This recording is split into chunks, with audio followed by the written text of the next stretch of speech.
ఓట్ల లెక్కింపునకు గడువు దగ్గర పడుతున్న కొద్దీ పశ్చిమ బెంగాల్లో పరిస్థితులు మరింత టెన్షన్ పెంచేస్తున్నాయి.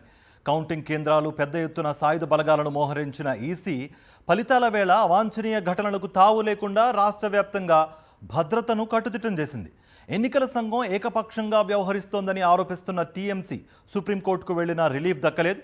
దీంతో మే 4న బెంగాల్లో ఏం జరగబోతోంది అనేది తీవ్ర ఉత్కంఠ రేపుతోంది.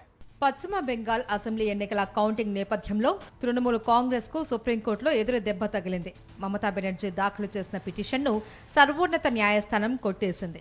కౌంటింగ్ సూపర్వైజర్లుగా కేంద్ర ప్రభుత్వ సంస్థల ఉద్యోగులను మాత్రమే నియమిస్తూ ఈసీ తీసుకున్న నిర్ణయాన్ని సుప్రీంలో సవాల్ చేశారు దీది.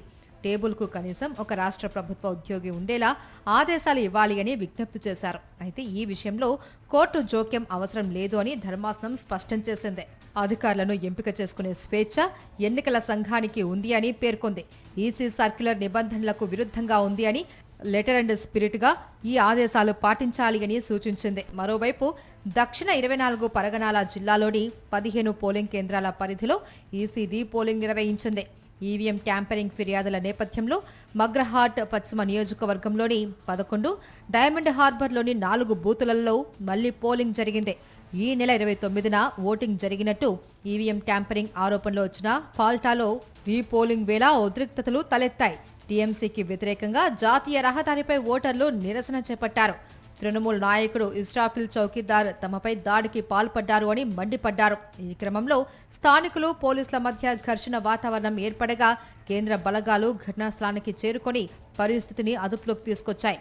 ఫాల్టాలోని పోలింగ్ సరళిపై ఎన్నికల అబ్జర్వర్ల నుంచి రిపోర్టు తీసుకుంది ఈసీ. అవసరమైతే ఆదివారం మరోసారి పోలింగ్కు ఆదేశించే అవకాశం ఉంది. బెంగాల్లోని 294 శాసనసభ స్థానాలకు ఏప్రిల్ 23, 29 తేదీలలో 2 విడతల్లో పోలింగ్ జరిగింది. సోమవారం ఓట్ల లెక్కింపు ప్రక్రియ జరగనుంది. బెంగాల్లో కౌంటింగ్కు కట్టుదిట్టమైన ఏర్పాటు చేస్తోంది కేంద్ర ఎన్నికల సంఘం. రాష్ట్ర ప్రభుత్వ సిబ్బందితో సంబంధం లేకుండా కేంద్ర ప్రభుత్వ అధికారులను ఓట్ల లెక్కింపునకు నియమించింది. కౌంటింగ్ కేంద్రాలలో 165 మంది అదనపు పరిశీలకులను మోహరించడంతో పాటు శాంతి భద్రతలు అదుపు తప్పకుండా స్ట్రిక్ట్ యాక్షన్ తీసుకునేందుకు 77 మంది పోలీసు అబ్జర్వర్లను రంగంలోకి దించింది.